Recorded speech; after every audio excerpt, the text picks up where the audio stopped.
Good evening, all. I hope I'm audible to you. Okay, let me connect.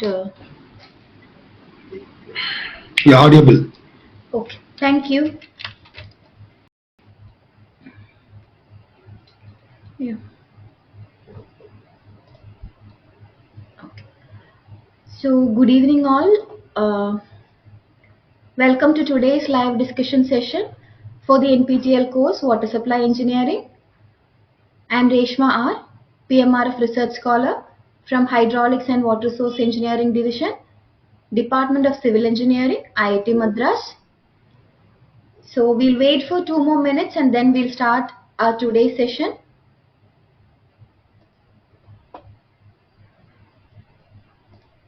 Okay.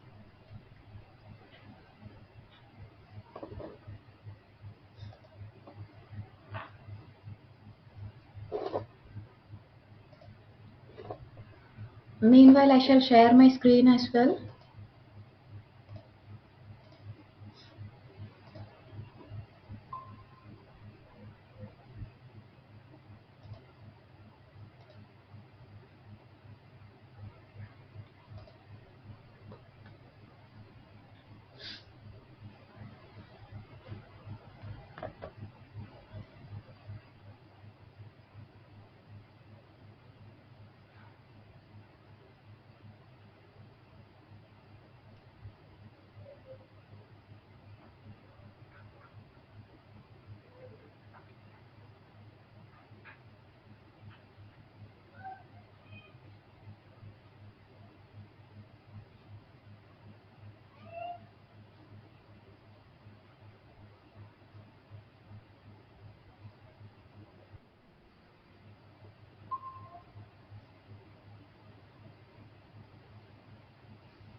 Okay, we'll start our session. It's already 7:03.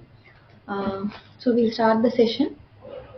So first question for today's discussion is, the estimation of the water demand of a city is needed for finding out. Option A, the required capacity of water intake for water withdrawal. Option B, the required capacity of the water treatment plant. Option C, required capacity and flow rate in the water distribution network.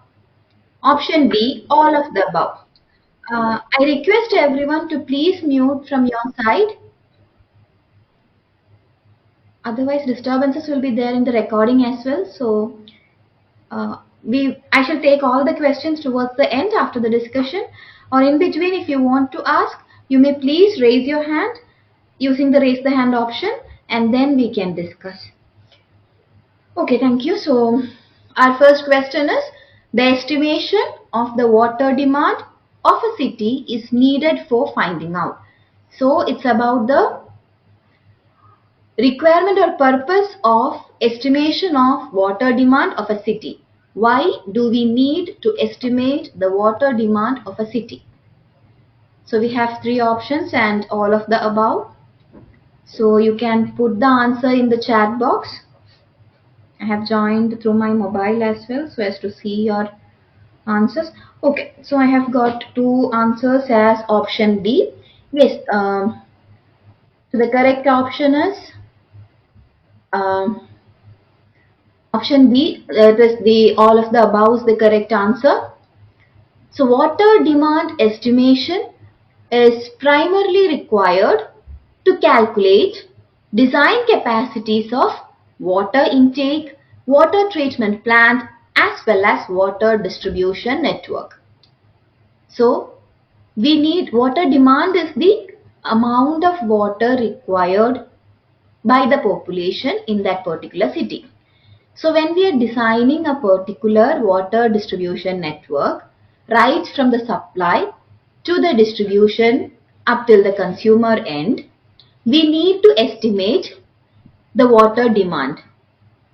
This particular value we'll be using for the design of water intakes. So last class we had seen what are water intakes. Those are structures or pipes or similar other components which are used to extract water from a particular source. So if we have to design that particular component, we need to know what is the demand at the consumer end. Only then we can accurately design for the size of the water intake components.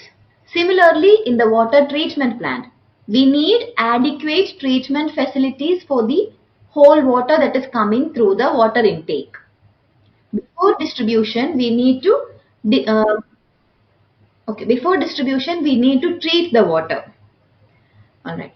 So, water treatment plant design also requires water demand estimation.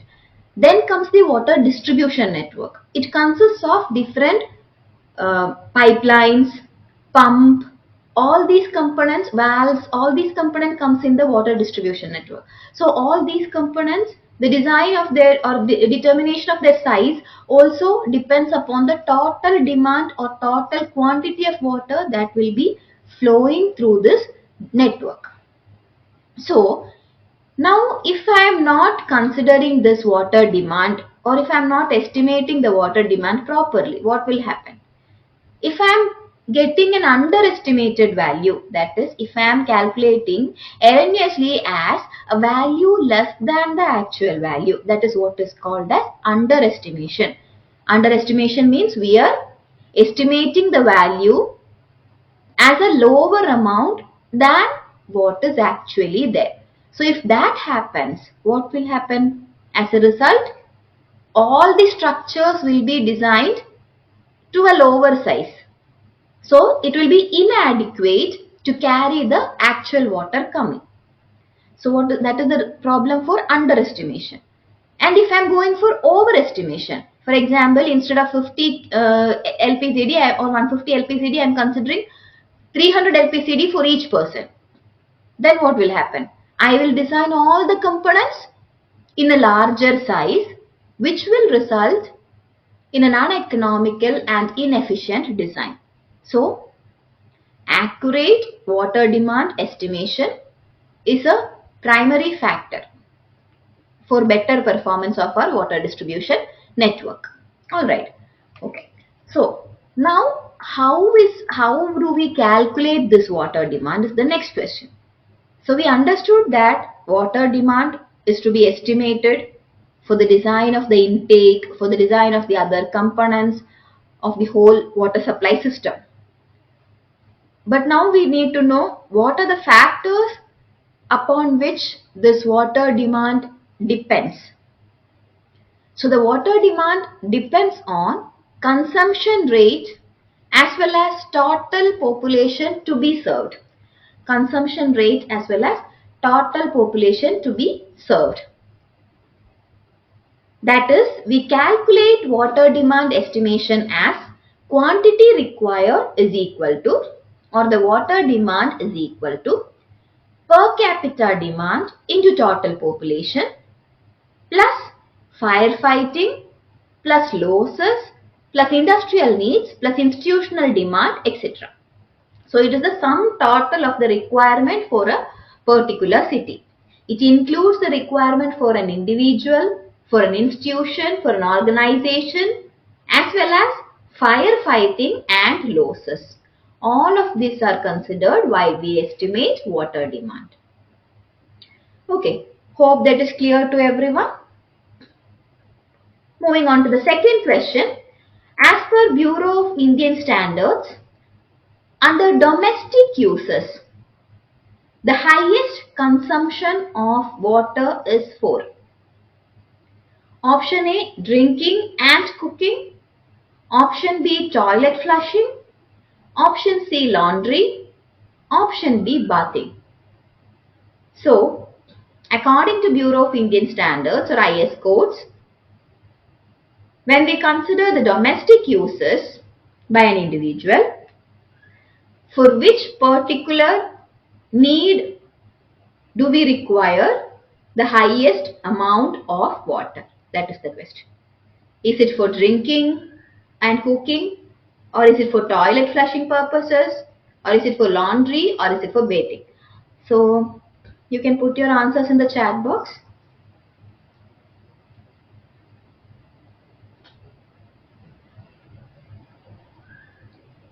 So what is the, or which requirement contributes the highest consumption?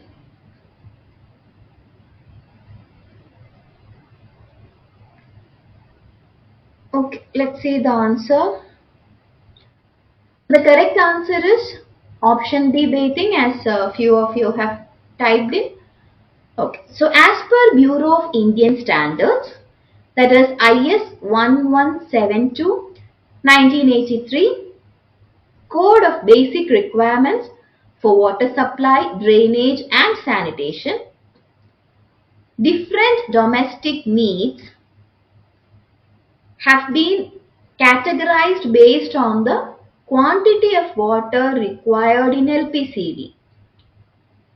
So as we can see in the table, the least requirement is for drinking and cooking, that is 5 LPCD each, and the maximum is for bathing, that is 55 LPCD. The second highest is toilet washing, etc., that is 30 LPCD, and then we have the utensils and house washing. So this is the categorization as per IS 1172 1983. So the correct answer is option D. Alright. Okay. So we'll move on to the next question. Question number 3. Firefighting demand for a city or town is usually estimated based on option A, population, option B, area of the city, option C, climatic conditions, option D, all of the above. So, which factor do we consider when we estimate firefighting demand? So, firefighting is nothing but, or firefighting demand is nothing but the amount of water required to clear off when a fire accident happens, when some, like, for example, when some industry gets on fire or some similar incidents happen, what is the amount of water we require to put off the fire? That is the firefighting demand. That is what is meant by the term firefighting demand. So, on which factors do we depend while calculating the firefighting demand? So, I have got 3 answers. I think we have few more to answer, yeah. So,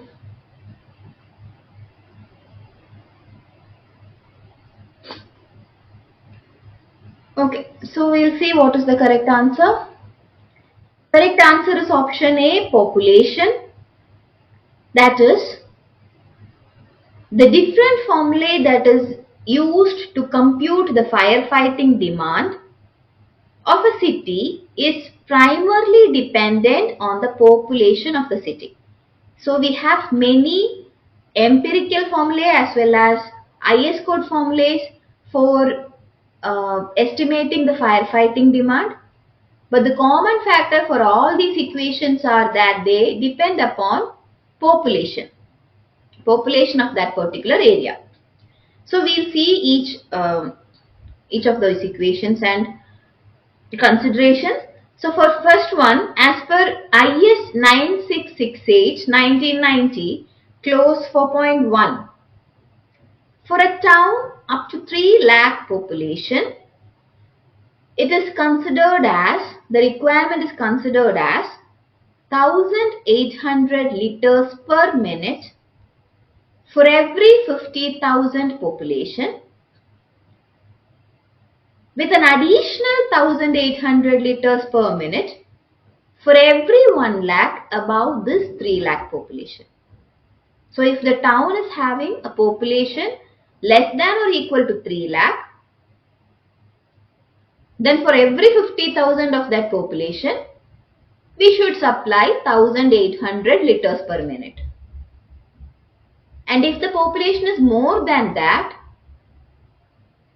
in addition to this 1800 liters per minute for every 50,000, we have to provide another 1800 liters per minute for each 1 lakh above that previously specified 3 lakh. Okay, so this is what IE specifies. It directly gives a value of that water demand. Now, according to CPHEEO manual, for communities greater than 50,000, we should provide quantity of water equivalent to, that is equal to 1000 root P kiloliters per day.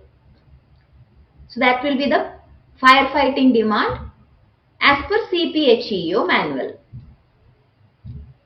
Now we have also some empirical formulae where we input the population in thousands and we get the firefighting demand or the discharge in liters per minute. So we have many equations like Buston's formulae, Quichling's formulae, John R. Freeman's formula, and then National Board of Fire Underwriters formula.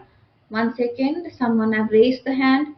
Yes, Dhananjay, please unmute and uh, yes, yes, yes, yes. All in all the equations, P is in thousands. Yes. Hmm.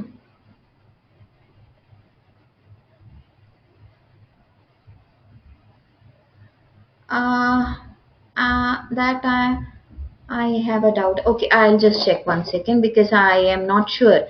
So, sir has mentioned that in this paper. One second.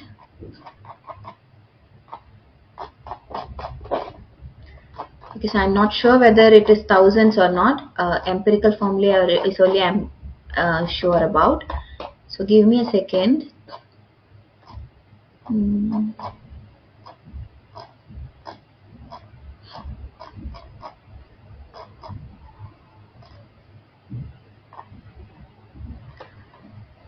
Yeah. Yeah, there are also populations in thousands. Yes. Okay. Yeah. Okay. All right. So we'll come back to the discussion. So we have so like it good that he asked us the doubt. So in all the equations, including CPHEO, we are putting P in thousands. So please keep that in mind. So first empirical formula is given by Buston. That is Buston's formula, where Q is given by 5663 into root P. Now Quichling's formula gives Q as 3182 into root P. Then we have another third formula, that is John R. Freeman's formula, or what we call usually as Freeman's formula, where Q is equal to 1136.5 into P plus 5 plus 10. And then we have the last equation, that is provided by National Board of Fire Underwriters formula, that gives actually two separate values under different conditions. So first one is central congested high valued city. That is, if the city or the area we are considering, if it is centrally congested, if it is classified as a central congested high valued city, that is if the population is less than or equal to 2 lakh, then Q is to be calculated as 4637 into root P into 1 minus 0.01 times root P. So this is to be used when population is less than or equal to 2 lakh. Now, if the population is greater than 2 lakh, then Q will be equal to 54,600 liters per minute for the first 2 lakh people. And in addition to that, we have to add a value that will come between 9,100 to 36,400 for a second fire. So first limit will be 54,600. Then again we will supply extra water. That is what is if the population is greater than 2 lakh. In the case of central congested high valued city. That is, there is no much space but the population is greater than 2 lakh. Earlier it was like congestion was there but the population was less than or equal to 2 lakh. Now another situation for which National Board of Fire Underwriter provides the formula is for residential areas. So it depends upon the type of building in the residential area. That is, whether the building is small or low building, whether it is larger or higher buildings, whether it has high value residences, etc. So if it is a small or low building, then the firefighting demand is fixed as 2,200 liters per minute. For larger or higher buildings, it is kept as 4,500 liters per minute. Now for high value residences, apartments, tenements, etc., it is proposed as 7,650 with a maximum of 13,500 liters per minute. And for 3-storied buildings in density built up sections, that's a bit congested sections, we have Q as 27,000 liters per minute. So these are the values provided by National Board of Fire Underwriter. Okay. Hope it is clear.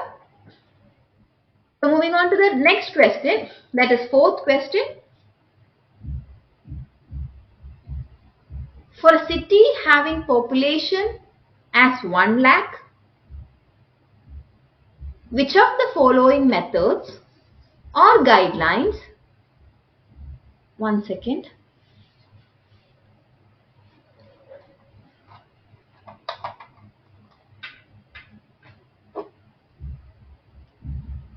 okay.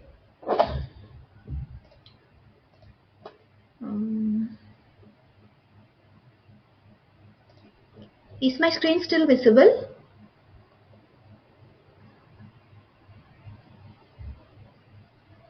Okay, okay. Okay, actually some internet like the issue happened here. That's why I just clarified. All right. So we'll move on to the fourth question. That is, for a city having population as 1 lakh, which of the following methods or guidelines will give the highest estimates for fire demand?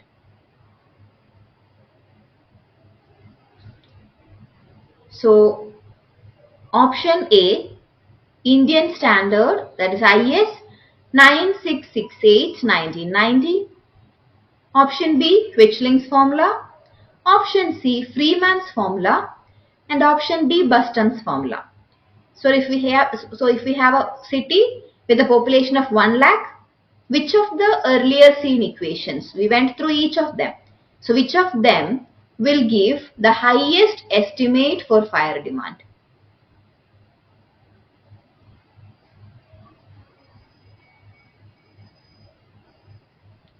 Okay, so I'll just switch off my video because my internet is a bit unstable here. Okay. All right. So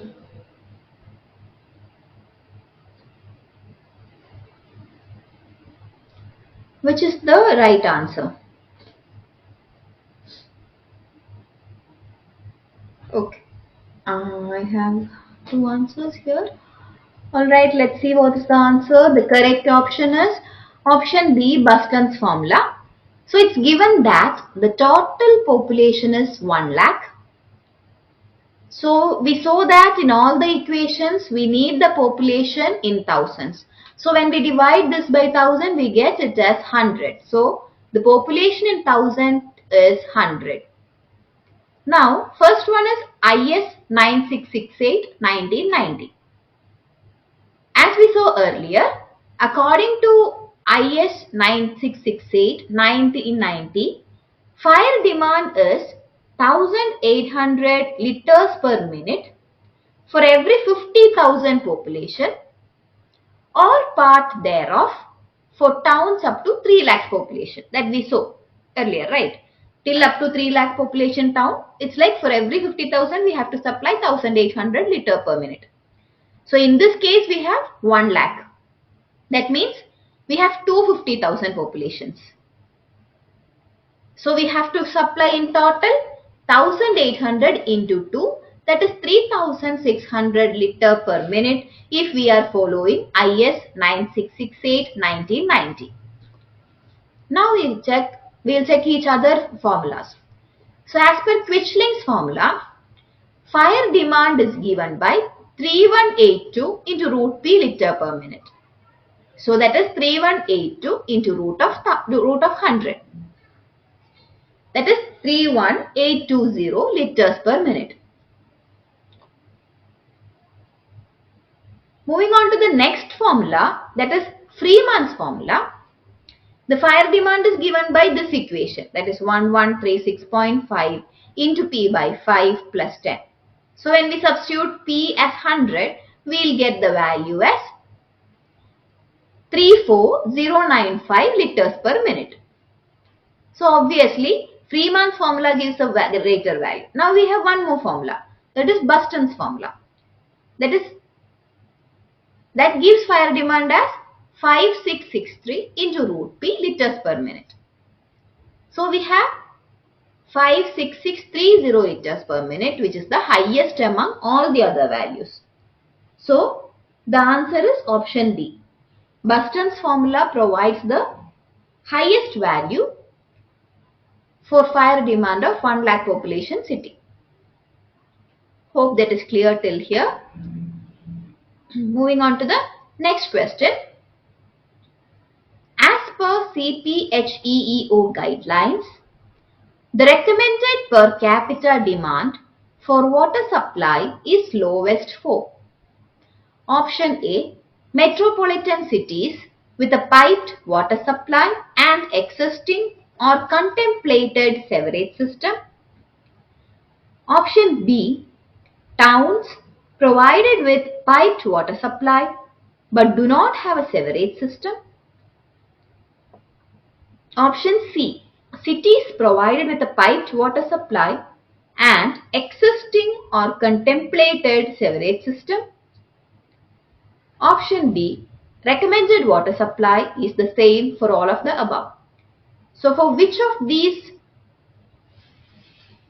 the recommended per capita demand for water supply will be the lowest according to CPHEEO manual? So according to that particular guideline, for which of these the recommended per capita demand will be the lowest? So they are providing with three different city types: metropolitan, town, and city with piped water supply, with or without sewerage system.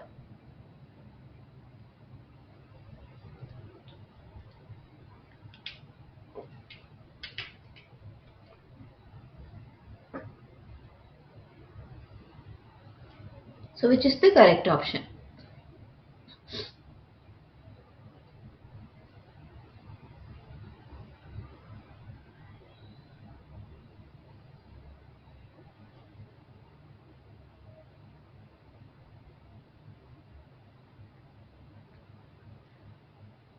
Okay, I am getting answers as option B. Let's see. Yes, the correct answer is option B. Towns provided with piped water supply but do not have a sewerage system. So the towns with piped water supply but no sewerage system have a recommended maximum water supply level of 70 LPCD. This is according to CPHE manual. These values are given in the slides as well provided by the professor. So even if you search for the CPHEO manual, you can find these values. So for towns with piped water supply but no sewerage system have a recommended maximum water supply level as 70 LPCD. But for the third case, that is cities with piped water supply and existing or contemplated sewerage system will have a recommended maximum water supply level of 135 LPCD. And for the first option, that is the metropolitan cities have even higher, that is 150 LPCD recommended maximum water supply level. So the lowest is for option B, that is towns that have a pipe water supply but no sewerage system. Alright, so moving on to the next question. Approximate peak hourly demand of a city having annual average hourly demand as 1850 meter cube per hour would be approximately. They are suggesting us to take the daily peak factor as 1.8 and hourly peak factor as 1.5. We are asked to determine the peak hourly water demand. We are given with the values annual average hourly demand, daily peak factor, hourly peak factor. So there is an equation connecting all these. So please do the calculation and put the answer in the chat box.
Okay,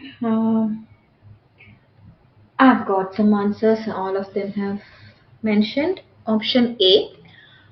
So let's see what is the correct answer. Yes, option A is the correct answer.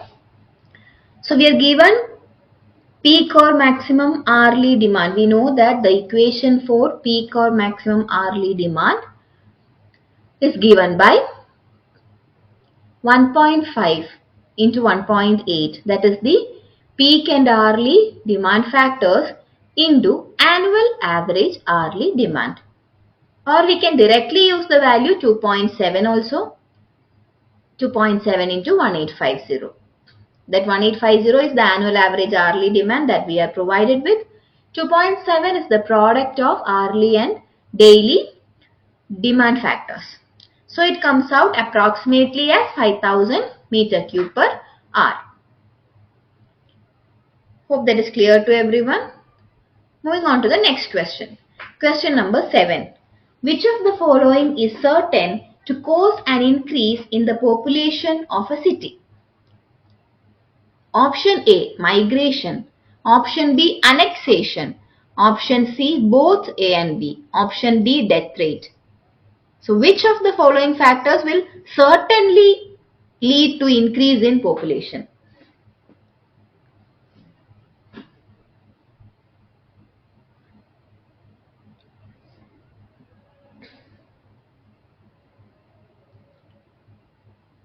Which of them will be a certain reason, like what to say?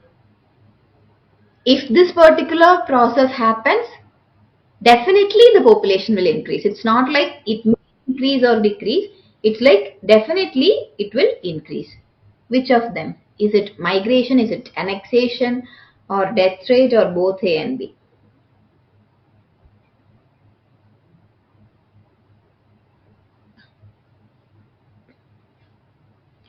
Okay, I'm getting mixed answers. Except D, all the answers have come up. So let's see. So everyone is quite sure that death rate won't anyway increase the population. So let's see what is the correct answer. So the correct answer is annexation. So annexation of a city with a new territory is expected to cause an increase in the existing population. So we had three options: annexation, migration and death rate. So if migration happens, option A was migration. So I think few of you had mentioned migration. So what happens in migration? There are chances that the population can increase or decrease. For example, if the migration happens from the city that we are considering, then the population will decrease in that particular city, right? So when we are telling migration, we have to mention the direction as well. If we had mentioned migration towards the city considered, then it will surely increase the population. But here it is just mentioned migration. Direction is not clear. So migration may cause an increase or decrease in population depending on the direction of population influx. Okay, so that is why we can't tell that migration will definitely cause an increase in population. Right. Hope that is clear. Now, what is annexation? Annexation, for example, if we are joining or combining,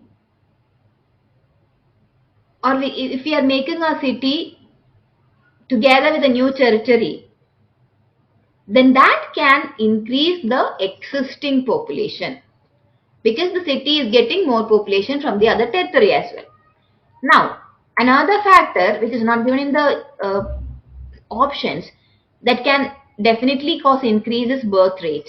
Birth rate, if it increases, then the population will also increase. Then death rate. If death rate increases, population will decrease. Alright. Okay. So we'll move on to the next question. That is our question number 8. For cities of moderate size and age, usually the better suited method for population forecasting is option A, arithmetic increase method. Option B, oh,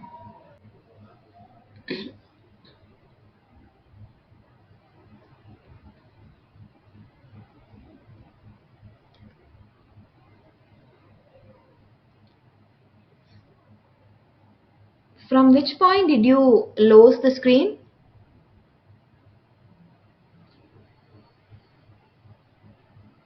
Can someone tell me from which point did you lose the screen? I just found that. Okay, okay. I'll go back to that slide. Sorry for that. I just noticed it now. Okay, okay. So yeah. So we were explaining about the factors why we are telling annexation uh, can definitely increase the population. So annexation of a city with a territory can add on population of these two together. So the city population will definitely increase. But why we can't tell the same about migration is that when migration happens, we have to consider the direction of movement of population, whether it is towards the city that we are considering or whether it is away from the city that we are considering. For example, if the migration happens towards the city that we are considering, then there will be definitely an increase in population for the city. But if happens in the opposite way, if people are migrating from the city considered to some other state, city or territory or state, then that will cause a decrease in population. So, increase in migration as such cannot definitely increase the population. But if we specify the movement direction, population movement direction, then we can say whether it will increase or decrease. Now, other two factors are birth rate and death rate. Increase in birth rate will definitely increase population, whereas increase in death rate will decrease the population. Moving on to the next question. For cities of moderate size and age, yes, Dhananjay, please unmute.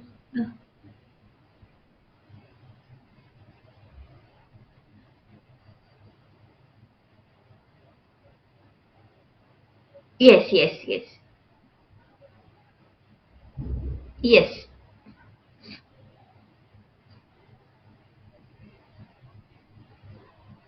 Hmm. Yes. Hmm.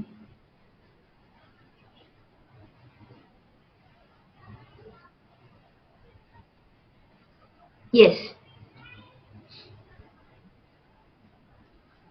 Correct.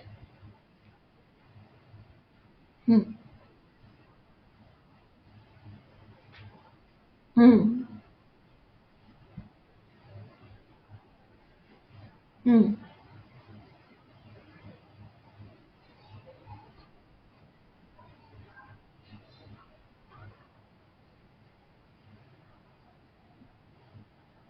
Yes. No, actually, and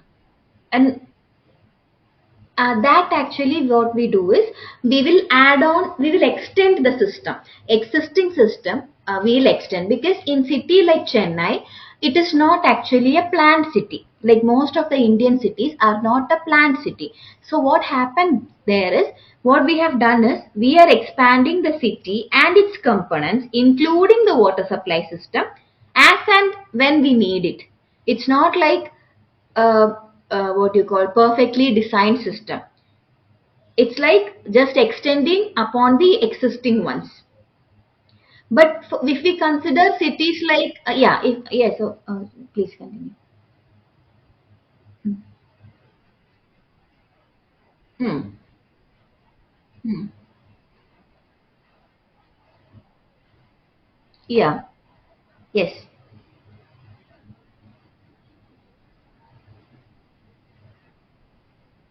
Yes. Yes. Yes. Correct. Totally correct. Hmm.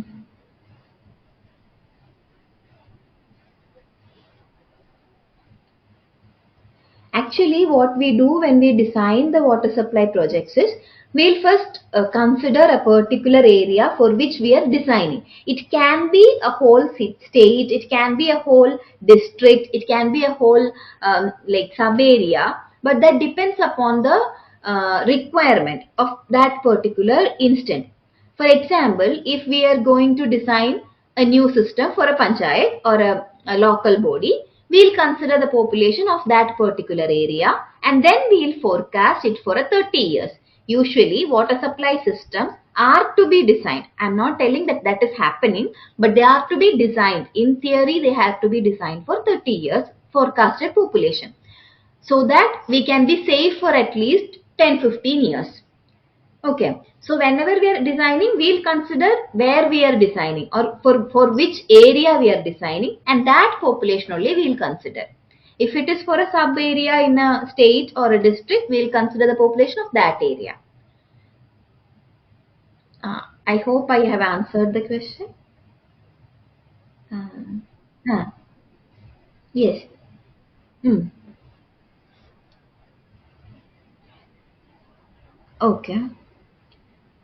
Split up. Yeah. Telangana. Yes.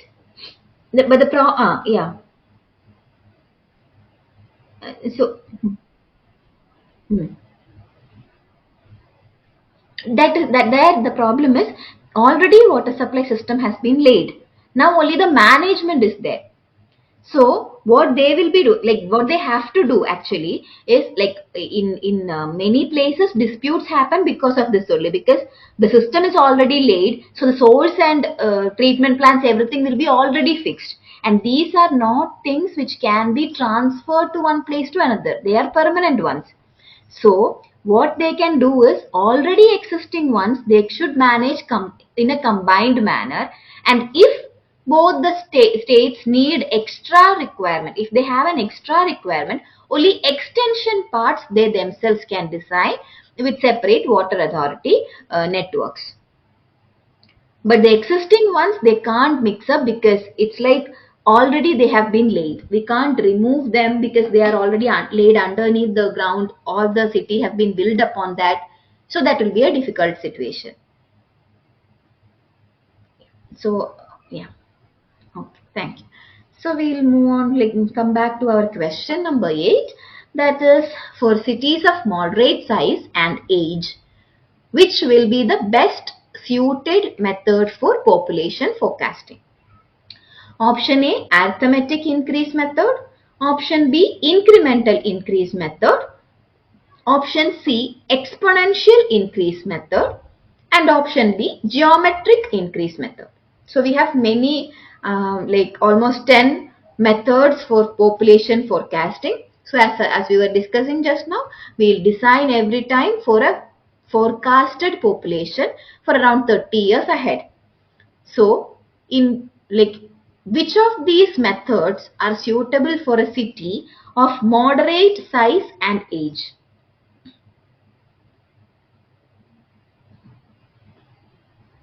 I think people had already answered while I was discussing. Okay, anyway, I'll wait for one more minute for others to answer, and then we'll see the correct option.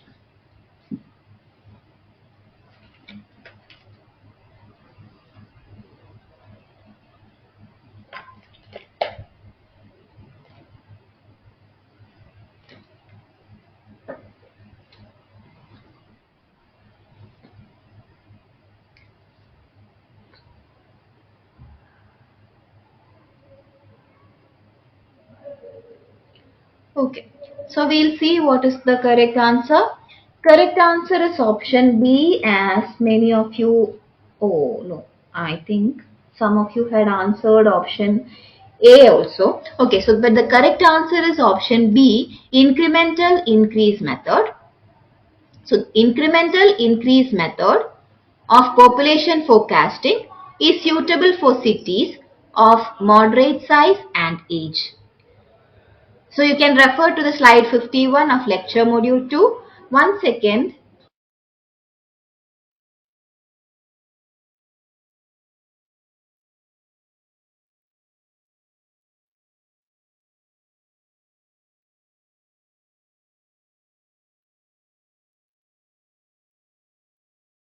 Okay, I think some disturbance is coming from my side. That's why I'm muting for like 2 minutes. Uh,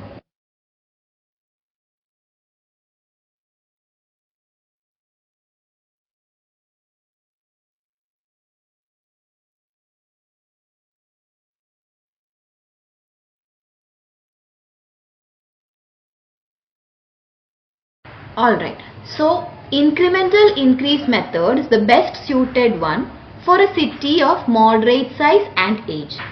We have various population forecasting methods such as arithmetic increase method, geometric increase method, incremental increase method, logistic curve method, growth composition analysis method, master plan method, decreasing rate of growth method, simple graphical method, comparative graphical method, and ratio method. So we'll see each one of them one by one.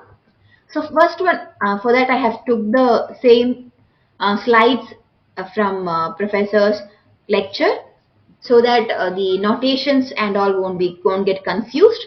Okay. So first method is arithmetic increase method.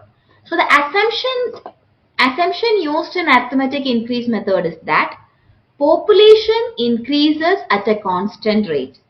So this particular method we can use only if the population is found to increase at a constant rate over the years. If that is the case, dp by dt will be a constant, that is k. Then population or forecasted population for the year t is given by current population plus the constant rate of increase into number of years in decade. Okay. So, application and limitation of this particular method is that it is better applicable to large and established cities. For already established cities with a constant rate of population increase, this particular method can be adopted. Also, another limitation is that it will give lower population estimate than actual value. That is, it will lead to underestimation if used for small, average or comparatively new cities. Underestimation will be the result. Also, in this method, the average increase in population per decade is calculated from the past census reports. That is, from the past population data, we are considering the average increase in population per decade. Decade means 10 years. This increase is added to the present population to find out the population of next decade. So that is what this equation is telling. Population in a particular year is given by the current population plus k times t. Okay, moving on to the next method, population forecasting by geometric increase method. So this method is used when the percentage growth rate for the population is constant. Earlier, the increase rate, that was constant. Here the percentage growth rate is constant. So if percentage growth rate is constant, then PT is given by P0 into 1 plus K the whole raised to T. Here K is the fractional growth rate and T is time. For all the equations, T will be the time, only the K factor changes. Excuse me. Okay, so dP by dt is equal to Kpt.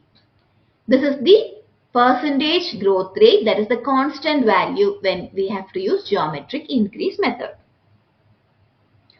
And a special case of the same is exponential growth, where ln of natural logarithm of population at time t is given by natural logarithm of current population plus k times t. This is actually a special case that is known as exponential growth.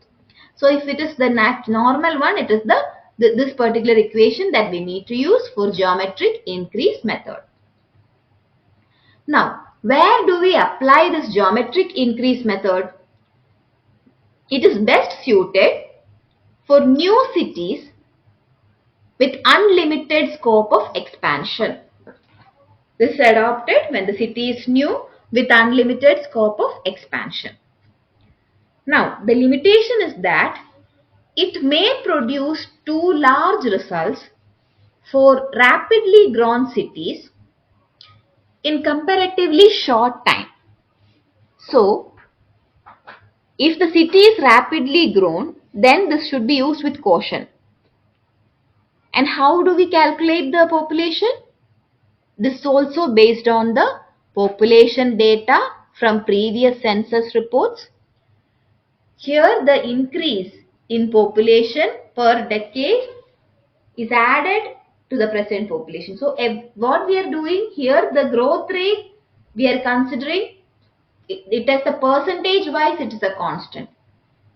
So what we are doing is, we are for getting the value Pt, we are using the equation P0 into 1 plus K the whole raised to T. Alright. Moving on to the next question. Next method. Population forecasting by incremental increase method. So here the assumption is that population growth is progressively increasing or decreasing. So either it is decreasing or it is increasing, but there is a progressive nature. So then Pt is given by P0 plus Kt plus T into T plus 1 by 2 into I. So this particular incremental increase method is the one that is suitable for moderate sized cities. And this can be considered as an improvement of the earlier two methods, that is arithmetic and geometric increase method. So what we do here is, we'll add the mean arithmetic increase to the last non-population, that is first two terms, that is similar to our arithmetic increase method. And then we are adding it to the average of the net incremental increase. So this equation is to be considered for determining the population, forecasted population using incremental increase method. Now, next method is logistic growth method. So here the assumption is that population follows the growth curve characteristics of living things within limited space and economic opportunity. The growth rate of population due to birth, deaths and migrations takes place under normal situation, and it is not subjected to any extraordinary changes like epidemic, war, earthquake or any natural disaster, etc. So the important assumption in logistic growth curve is this thing. That is, it just follows the increase or decrease in population simply follows the growth curve characteristics. And this growth, which may be death rate, birth rate, anything, all this happens naturally and not because of any pandemic, war, epidemic, earthquake or any other natural disaster, but merely a natural process. If that is the case, we can use logistic growth method. So this logistic growth curve is actually an S-shaped curve and it gives the complete trend of growth of the city from beginning to saturation limit. This we can apply to very large city, but we need sufficient demographic data, sufficient population data we need. So this curve is the logistic growth curve with population size on y-axis and time on x-axis. The initial red portion in the graph shows the early growth, rapid early growth. Then when it reaches the saturation limit, the growth approaches zero. When the population reaches the saturation limit, the growth approaches zero. Okay. So we have certain equations also for the estimation of population. Right. Now, moving on to the next method, demographic method. Demographic method is also known as growth composition analysis method. So in this method, population is estimated based on the annual birth rate, death rate and migration rate. So everything is considered as an annual value, and these birth rate, death rate and migration rates are considered for determining the population, forecasted population. So here RB represents the annual birth rate, RD the annual death rate and RM the migration rate. So the estimation of migration rate is actually difficult, because migration usually happens because of job opportunities, educational factors, higher education factors or societal factors, climatic conditions, economic factors, war and other unexpected situations. All these can lead to migration. So estimation of migration rate is actually a difficult part in this method, demographic method. Okay, so moving on to the next method, that is master plan method or zoning method. So here what is happening is, some cities are planned and regulated by local bodies according to a master plan. That is, city can be, if it is a well planned city, the city may be divided into residential areas, commercial areas, industrial areas. Like, we have certain zoning for the city. The entire area will be zoned into different categories depending upon the type of residence. For example, if it is a residential area, or if it is a commercial area, or if it is an industrial area, like that it will be divided into different zones, and depending upon the density of population per hectare.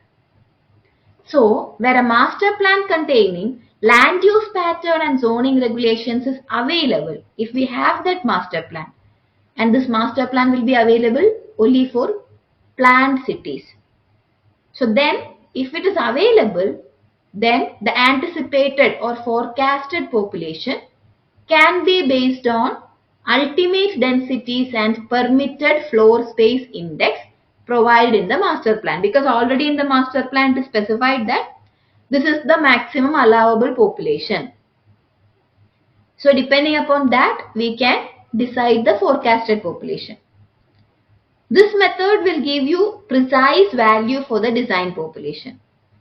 But the thing is, we need master plan containing land use pattern and zoning regulations. This method hence can be used where floor space index or floor area ratio limits are already fixed by the local authority. So as we can see in the table, for each particular size of town, that is population, we have density, and the density of population per hectare is given. So and if zoning regulations are available, then this method can give accurate value or precise value. Moving on to the next method, decreasing rate of growth method. In this method, in all the earlier methods, we were concerned about the increase rate, average increase rate, incremental increase rate, geometric increase rate. Everywhere we are estimating the increase rate. So in this particular method, we are considering the average decrease in the percentage increase. First, we'll identify the percentage increase over the decades. Then we'll identify the average decrease that is happening in this percentage increase. Then this value is subtracted from the latest percentage increase, so that to get the percentage increase of next decade. So it's kind of extrapolation. It's similar to what we do in extrapolation. This is applicable only when the rate of growth or growth rate is rapidly decreasing. If it is showing a decreasing trend only, we can adopt this method. And hence this method is not at all common, as populations for such cities can be estimated using other methods as well. So this method is not a common method that we adopt. Now, the next method that we are talking about is population forecasting method. That is, next population forecasting method is graphical method. So we have two types of graphical methods. One is simple graphical method and the other one is comparative graphical method. So in simple graphical method, what we do is between time and population, we will plot a graph. Then we will do simple extrapolation that we did earlier, but here we are doing in the graph. In the graph sheet, we are just extending it to the required year. But the problem is this is very much approximate. Because we actually don't know what will be the trend. Whether it will be the trend same as the previous graph, we don't know. But simply we are extrapolating to the desired year. So when we compare with other forecasting method, this method is a bit approximate. Now the next graphical method is comparative graphical method.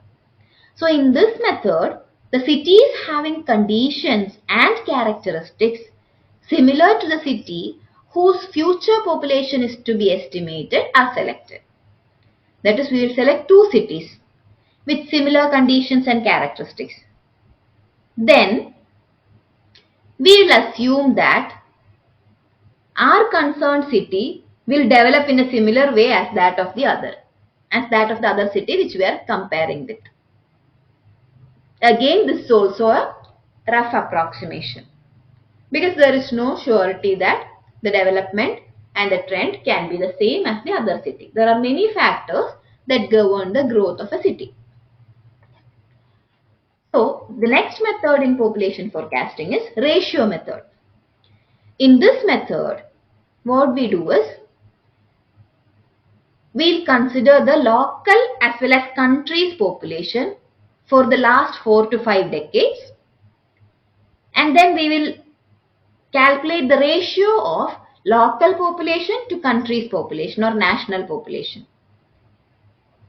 Then we will plot a graph between time and the population ratio. Then by extrapolating to the desired year, we will get the ratio of the future design year.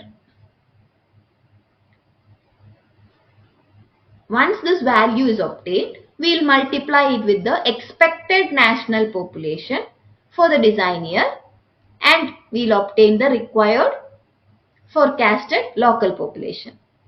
But again, the problem is we are using an expected national population, which is an estimated or forecasted value. So whatever error is there with that particular value will get incorporated in this particular local population also. And this will not consider any abnormal or special conditions that can lead to migration. Nothing is considered here. We are roughly calculating is based on an estimated national population and extrapolated ratio value. Okay, so I hope all of you have understood different population forecasting methods. Now we will move on to the next question. That is question number 9. Generally, the arithmetic increase method is regarded more suitable for population forecasting of option A, small to average cities, option B, comparatively new cities, option C, large and established cities, option D, all of the above. So the first method that I had explained is arithmetic increase method. There we had mentioned the application also. So to which kind of city can we apply arithmetic increase method, or for which type of city is it best suited?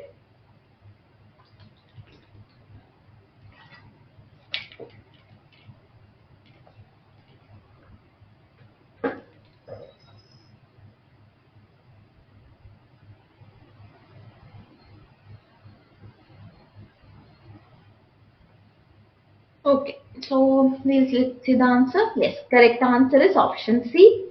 Large and established cities. As I had mentioned in the application point for arithmetic increase method, it's better applicable for large established cities and it will underestimate if we use it for small, average or comparatively new cities. Hope that is clear to everyone. So once again for clarity, we can see here that it is better applicable to large and established cities and it will underestimate or it will give lower population if used for small, average or comparatively new cities. Hope that is clear. Okay, so the next question. Which of the following population forecasting methods utilizes the city's population saturation limit? Option A, graphical method. Option B, ratio method.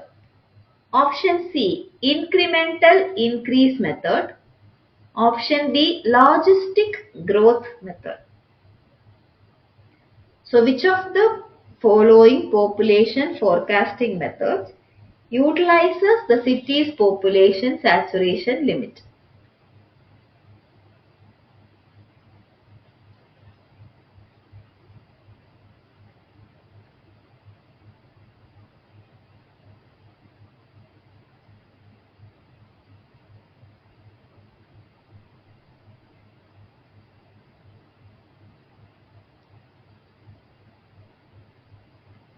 Is it graphical method or ratio method or incremental increase method or logistic growth method?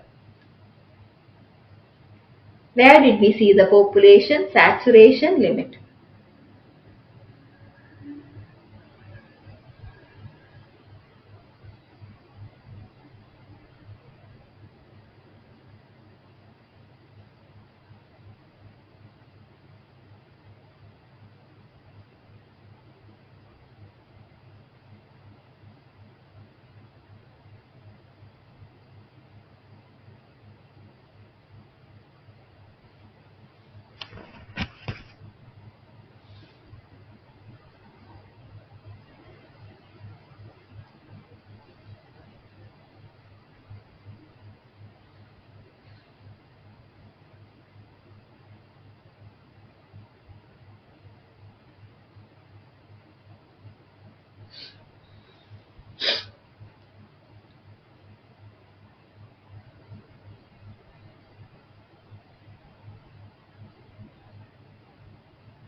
Okay, so we'll see the answer. Correct answer is option B, logistic growth method. The logistic growth method considers that the population can't increase beyond a saturation population for a city. So the logistic growth method only considers that saturation limit. So as you can see, the S-shaped curve shows the complete trend from beginning to saturation limit of population of the city. Alright.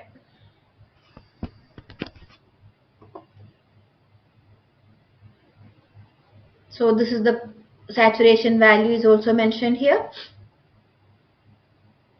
Okay. So moving on to the next question. Analysis of historical population data for a city showed population increasing at a geometric growth rate of 0.25 per decade. If the population of the city as per 2021 census is 5,80,000, the expected population in the year 2041 is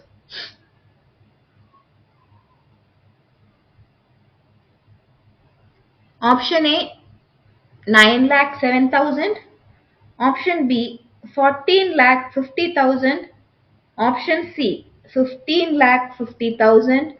Option D 11 lakh 60,000. So we are asked to determine the expected population or forecasted population in the year 2041 using the method geometric increase or geometric growth rate, because they are geometric increase method because they have given geometric growth rate. So which one is the correct answer?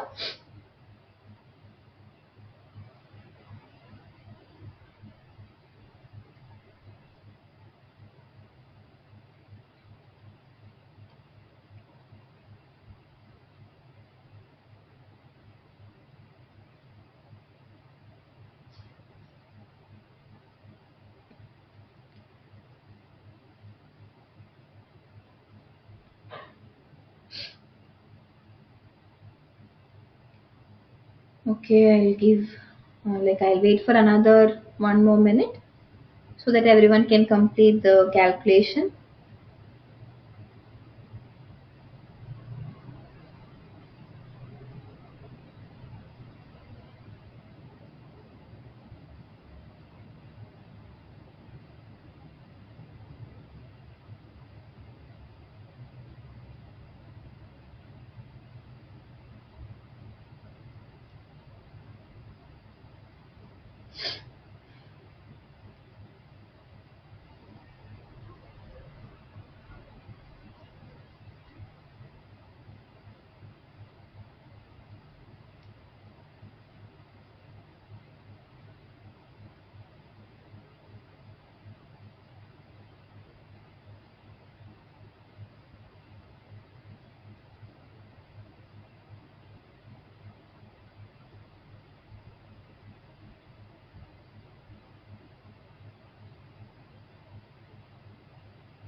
Okay, so we'll see what is the answer. Correct answer is option A, that is 9 lakh 7,000. So we are given that time period is, we need to estimate the forecasted population for 2041 and the current value we have is for 2021. So 2041 minus 2021 is 20 years, that is 2 decade. 1 decade is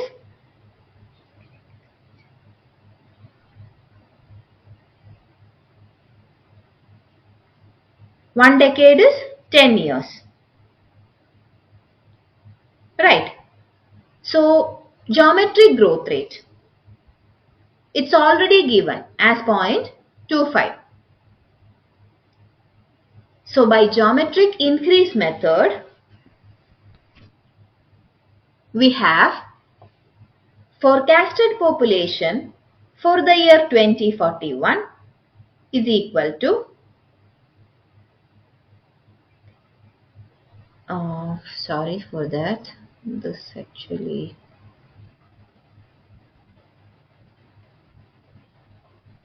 I think I have added it in the next one. Okay, I'll delete this here because it's already there in the next slide. Yeah, so P at 2041 is given by P at 2021 into 1 plus K the whole raised to T or N, whichever notation you are giving. So that will come to around 9 lakh 6,250 or approximately 9 lakh 7,000 as we have in the options. Okay. So coming to the next question. For question number 12 to 40, we have a common statement.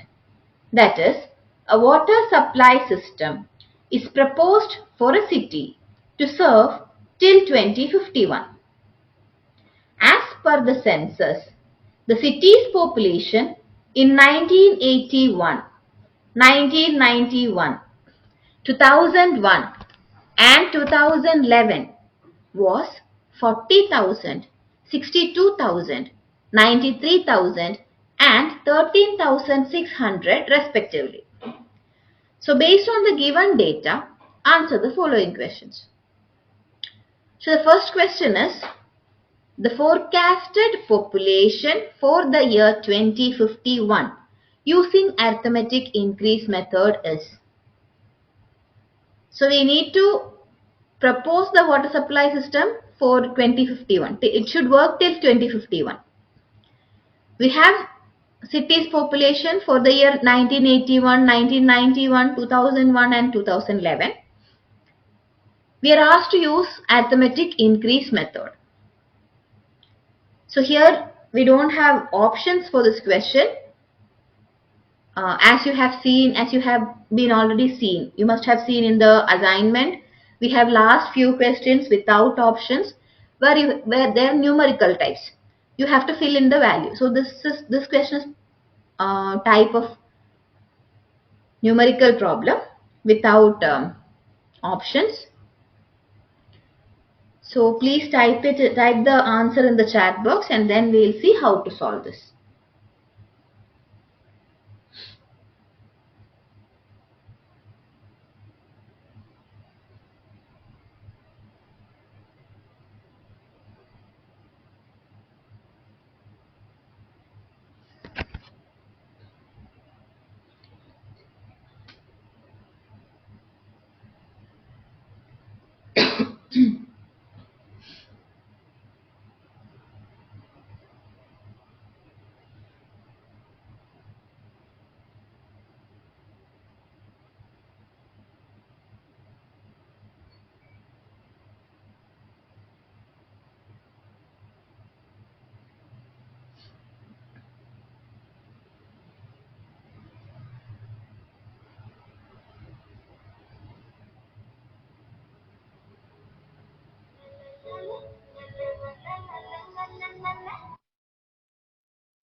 So I didn't get any answers yet.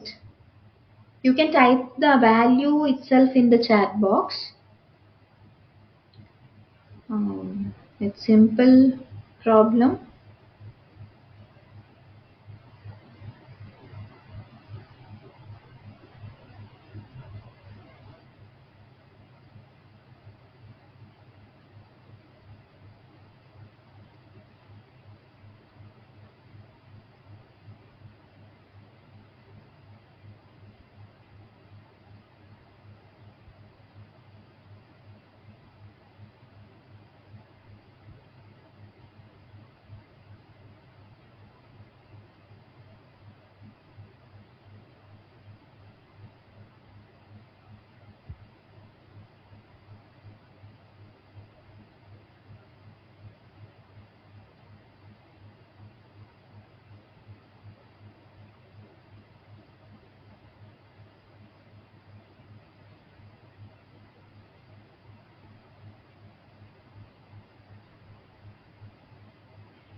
Okay, let's see how to solve this.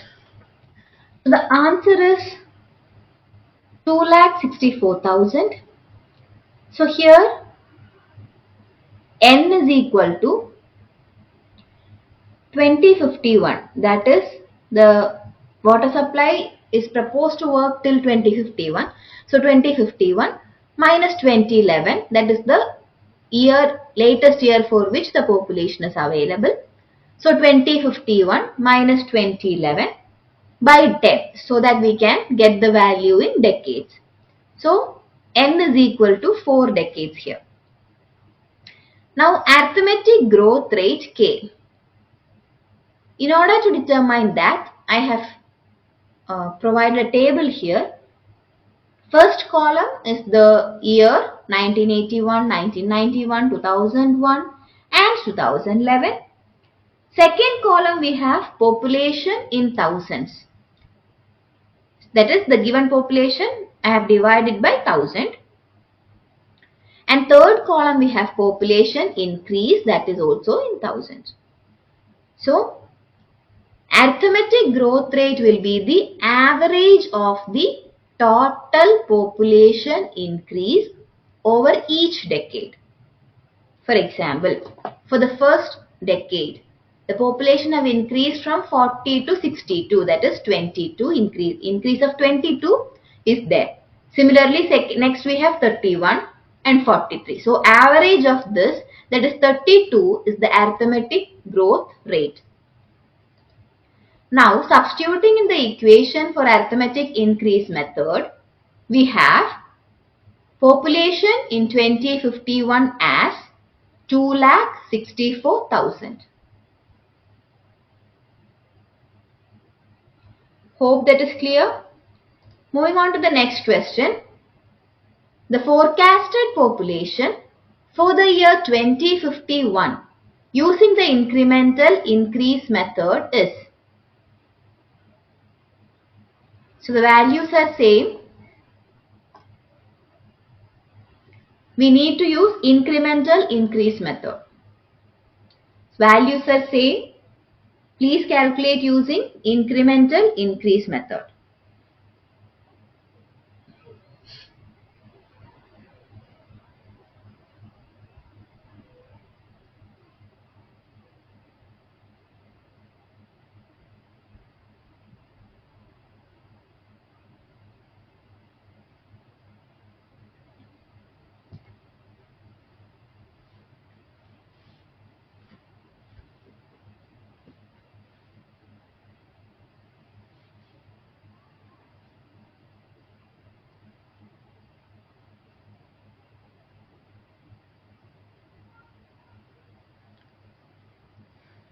Okay, we'll see the answer. Correct answer is 3,69,000. Where n is calculated in similar manner as earlier. To determine the increment increase method,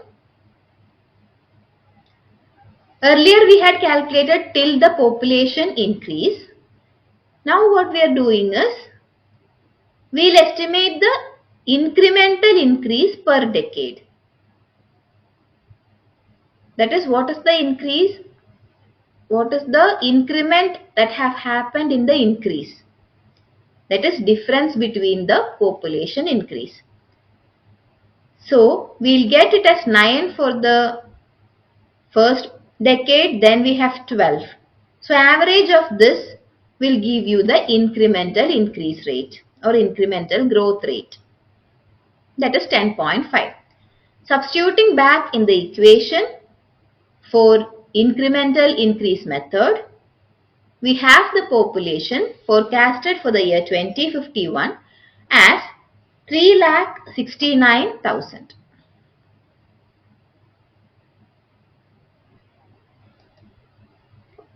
Moving on to the next question.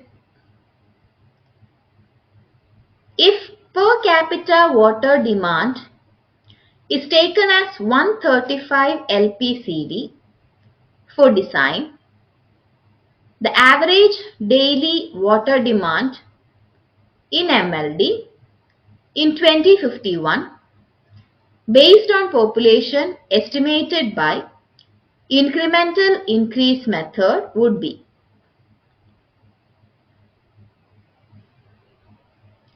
So the per capita water demand is given as 135 LPCD. Average daily demand is to be estimated for the year 2051.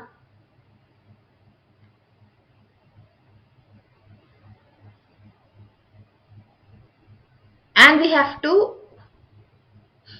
Use the population estimated by incremental increase method. Okay, so correct answer is 50 MLD. We are given that per capita water demand is 135 LPCD and population in 2051 as per incremental increase method is given as 3,69,000 as we saw earlier, like we had calculated that value earlier. We are asked to determine the average daily water demand. So average daily water demand is given by population into per capita consumption. This equation we had seen in the beginning of the session. So that comes to be 3,69,000 into 135, which is 49,815,000 liters per day.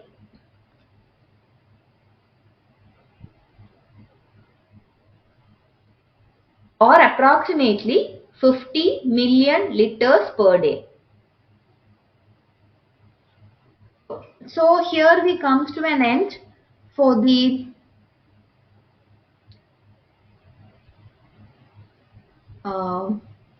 today's live discussion session. So if you have any doubts, you may please ask. I am stopping my screen share now. If you have any doubts, please unmute yourself.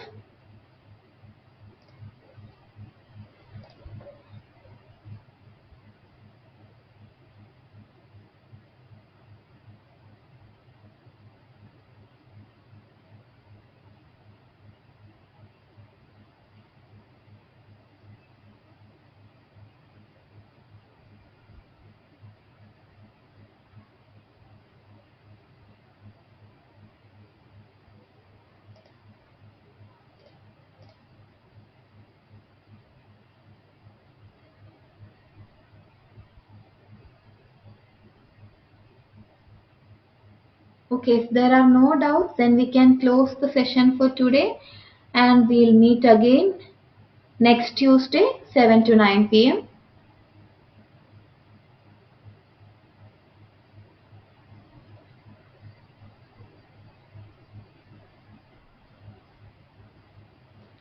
Mustafa Hussain Mazumdar is asking, can ma'am can provide slides? Yeah, actually these slides are available. The link is given in the NPTEL website itself. If you go to the recording of the problem solving sessions, in that link you will have an Excel sheet where you have a YouTube link of the recorded session, as well as you will get the link for the document as well. In a PDF format, I am uploading them in my Google Drive. The same is being shared with you as well. Thank you.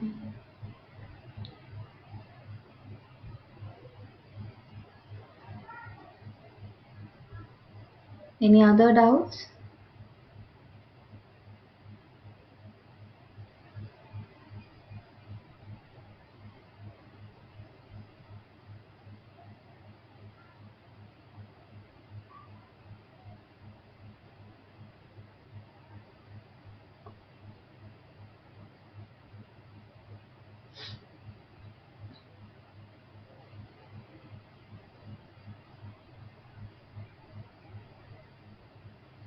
Okay. So we'll meet during the next session. That is next Tuesday, 7 o'clock. Thank you.